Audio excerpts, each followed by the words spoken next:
7 April বিসিবির সভাপতি নির্বাচিত হওয়ার পর এ নিয়ে তৃতীয়বারের মতো প্রেস মিটে তামিম ইকবাল। এমন একটা দিন যেদিন অ্যাডহক কমিটি গঠনের আদেশ চ্যালেঞ্জ করে হাইকোর্টে হয়েছে রিট। মিনিট ৩০-এর বেশি সময় ধরে চলা সংবাদ সম্মেলনের পুরোটা তামিম জানিয়েছেন নিজের ভাবনা। ৩ মাসের বাধ্যবাধকতা থাকলেও জুনের মধ্যেই নির্বাচন দিতে চায় তার কমিটি, যেখানের জটিলতাগুলো জানা তামিম ইকবালের। গুঞ্জনকে উড়িয়ে দিয়ে জানান নির্বাচনে অংশ নিলেও আপাতত নেই পদত্যাগের ভাবনা। চূড়ান্ত সিদ্ধান্ত রোববারের সভাতেই। ৩ তারিখে একটা বোর্ড মিটিং করে ইলেকশনের প্রসেস স্টার্ট করে দেওয়া। সো যদি ইলেকশনের প্রসেস স্টার্ট হয়ে যায়, নর্মালি ৩০ থেকে ৪৫ দিনের মধ্যে ইলেকশন হয়ে যায়। So which is at least 2-3 weeks before আমাদের ডেডলাইন। ঠিক আছে। সেকেন্ডলি, যেটা রিজাইনের কথা বলেছেন, এরকম কোনো কথা আমরা চিন্তা করিনি। আমি ব্যক্তিগতভাবে তো এরকম কোনো কথাই চিন্তা করি না। ডে ওয়ানে আমি বলেছি যে আমি ইলেকশন করব, প্রেসিডেন্টের ইলেকশন আমি অবশ্যই পার্টিসিপেট করব। I will follow the constitution, and কনস্টিটিউশনে যে জিনিসটা উল্লেখ করা আছে, যে জিনিসগুলো আমাকে অ্যালাউ করে, আমি ওইভাবেই করে আগাবো। তবে ভবিষ্যতে তামিম দায়িত্বে থাকুন কিংবা নাই থাকুন, যে কটা দিন পান রেখে যেতে চান নিজের ছাপ। হোম অফ ক্রিকেট নিয়েও বিস্তর পরিকল্পনা তার।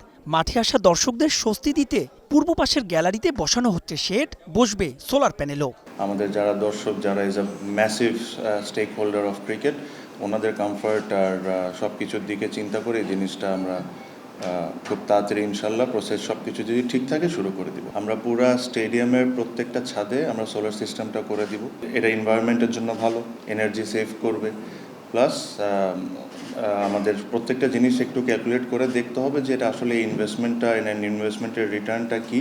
এটা যদি সব কিছু ম্যাচ করে, যেহেতু আমাদের মাননীয় মন্ত্রী আমিনুল ভাই বলেছেন যে এই সোলার সিস্টেমটা আসলে এনভায়রনমেন্টের জন্য ভালো হয়, আপনারা দেখতে পারবেন সিমিলার এরকম ধরনের হইতে পারে, but it is a very very initial stage. আমি আবারও বলি, জাস্ট মাত্র এটা রেকি করাটা শুরু হয়েছে। এর আগে যারাই বোর্ডের দায়িত্বে এসেছেন দিয়েছেন কথার ফুলঝুরি। তবে তামিম হতে চান ব্যতিক্রম। কাউন্টি ক্রিকেটের আদলে 2 ফরম্যাটেই করতে চান এনসিএল, যা আবার হবে হোম অ্যান্ড অ্যাওয়ে ভিত্তিতে। বরিশাল খুলনার মানুষজন ডিজার্ভ করে তারা তাদের সুপারস্টার্সগুলোকে খেলতে দেখতে। This is how you start promoting your games. যারা ন্যাশনাল টিমে খেলে, তারা বিপিএল খেলে, তারাই বিসিএল খেলে, তারাই এনসিএল খেলে, তারাই এনসিএল T20 খেলে। সো একটা segment of the players are getting 5, 6, 7 tournaments to play.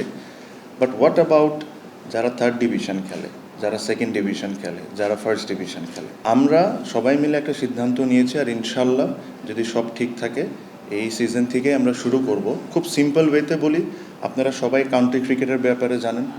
County ক্রিকেটের 1st 11, 2nd 11 থাকে। For example, Middlesex 1st 11, Middlesex 2nd 11।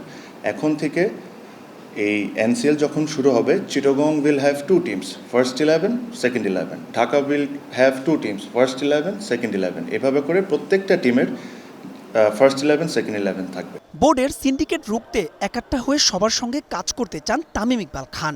Regional cricket বাস্তবায়নেও দিলেন প্রতিশ্রুতি। এখানে কোনো সিন্ডিকেট থাকতে পারে না। আমার একটা বড় সুবিধা হলো আমার কোনো লোক নাই বিসিবিতে।